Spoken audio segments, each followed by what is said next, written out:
再来看昨暗台中市的中区一台305的公车，伫日川东街中山路口要驶弯的时启动着，同时当个过车路的2个查某大学生，造成一个人死亡，一个人重伤。警方是以过失致死罪，甲公车驾驶上班。台中市交通局是表示讲，调查若发现讲责任是伫公车，会来重罚客运业者。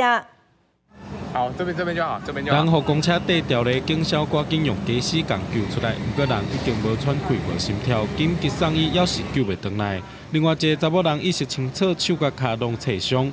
暗时9点左右，这只305公车对立川东街要倒越中山路，煞弄着行伫斑马线顶头的2个女大学生。林女经送中国医药大学附设医院急救，院方宣告死亡。 全案依道路交通事故处理程序办理，并转交通大队厘清肇事原因。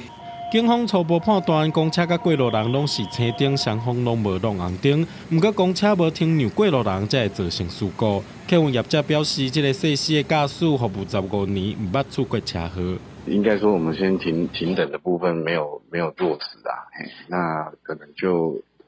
转弯那个角度的部分，可能他也没注意到行人走过来，这样至少在提醒驾驶，就是一定要落实所谓的停等的部分，转弯的时候要停等。